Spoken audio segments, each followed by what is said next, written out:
Welcome back to the channel. So we have an earnings failure play to talk about in this video. I just put this position on in the last 10 minutes. So a very new position. It's in applied materials. So we're back into the semiconductor space here. They reported earnings last Thursday. And if we follow my system for an earnings failure, step one, right? Let's see what happens here. Earnings comes out. The immediate move was lower, as you can see here on the chart, right? This is the first 5 minutes of earnings in the aftermarket. Right as the numbers come out, it is negative. Now give me one more second, and we could also look and see what happened during the conference call. So the conference call, and I'm going to move this right on over for you guys to take a look at. Conference call begins here at 4:30 p.m. Eastern time. The stock heads even lower. Okay. Here's the thing.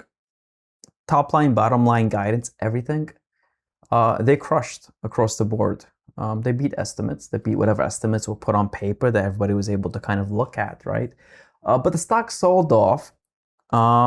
I mean, who's selling the stock right off the bat here? The first 5 minutes, the first 2 minutes, obviously it's algos that are selling it. And they're selling it because they expected that expectations will be even better than what it was, right? It's not a matter of just beating whatever paper expectations are given to the public. It's about doing even much more than that, especially when it's in a sector that's been getting bid up like crazy all year round, right? You never want to be the last one holding the bag. Everybody understands there's a massive momentum in all of these stocks right now, and you could justify its valuations up and down, and they could very much be the case. But even in if you want to call this a bubble, I mean, it's never a straight line. It goes up and down. There might be down draws of 30, 40%. I think even this down draw is relatively large so far, right? We're looking at 40% down draw. But the point I'm getting at is clearly, when stocks have run up a lot, and even if they're beating expectations, there will come a time when they're beating it, and then the stock will stop going up and it'll start just trending lower. That's going to happen. And sometimes these algos, they're looking for way better beats than what they are, because they see the risk that, hey, if the beats only 20, 30, 40%, it may not be enough. It got sold off, which is what we saw. But notice this. The moment the cash session opens up, I love seeing this, by the way, when we're still bottom ticking into the pre-market hours here before the open. The moment the open opens up, it begins to get bid up here, right? This was Friday. It wasn't too crazy, right? We had this initial pop higher before we kind of faded the majority of it, but it was, not much of a recovery. Overnight, today, though, a much larger recovery.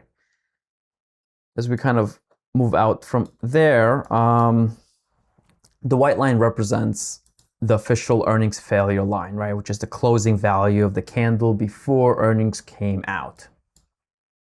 I put the position on because we're crossing it intraday. If we cross back under, I'll take that position off.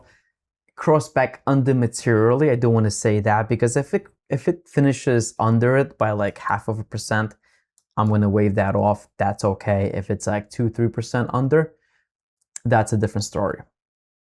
Now,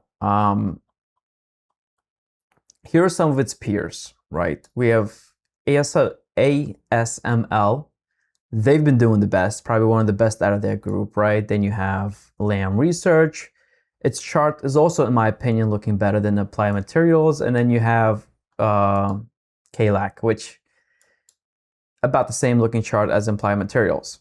Now, the reason why I'm showing this is where I wish things would kind of look better, because we are kind of going with the sector, and we're definitely not the strongest in the sector, right? There's other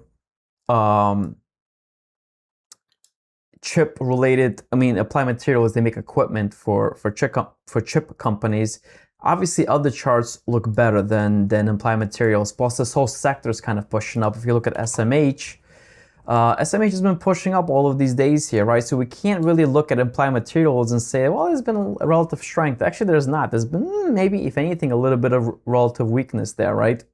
Maybe the whole earnings things, people were waiting on it. That's why the buyers were not coming in ahead of time. You could maybe make an argument for that.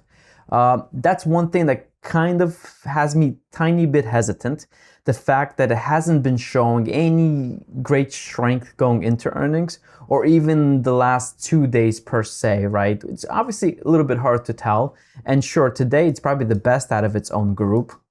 But I would have loved, personally speaking, I would have loved for SMH to be down on the day. You know, I mean, it's up 120 basis points. I would love for them to be down on the day, right? I would love for Lam Research also be down on the day, for its peers to be down on the day while AMAT is pushing and making an earnings failure happen. That's personally how I look at it. That if I were to see that, I would size more into this position, for example, because I would have more confidence about this earnings failure. But because I'm not seeing that, I'm kind of sizing it up as minimum as possible, but still taking a part in it. This is the current position I have on. I literally have just one call, one naked call, keeping it super simple for you guys here. September 4th, expiration here, a 540 call, which is right at the money.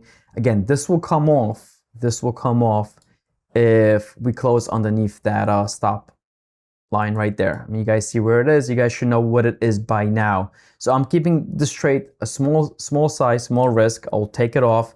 Obviously, I don't intend to lose a full 2,400. We're not gonna be holding this trade on for ages here, right? It's either we continue on from here, right, or we break underneath and I get out of this position. Technically, right now it's an official earnings failure. It is. So we'll take part, we'll size it a little bit down, only because I'm not seeing other parts of an earnings failure that I would like to see to give me more confidence in this particular trade. It is interesting though that we are seeing the SPOOs and NASDAQ, they are actually all red on the day, while a lot of different, AI related, chip related ETFs are doing pretty fine today, right? So yeah, even SOX is up 173 here. If you look at DRAM, obviously, there's a lot of overlap back and forth here. This one's up 5%. So that whole sector is looking super good today, right? That also makes me a little bit uneasy, where it's like, well, what if there's a massive rotation that comes back out of that for whatever reason? How much damage will Applied Materials kind of have? But I will say this, if it was truly that bad, they may have not had an earnings failure today. They might have had a weaker day, because it is up, almost 6% today, which is a decent figure. So that's my trade idea. That's how I am playing AMAT. I pretty much let you guys know the exact play and the stop for it. Hopefully it works out for all of us. If you enjoyed this video, leave me a like, subscribe for more content such as this one, comments for any questions. Other than that, thank you guys so much for watching. Till next time.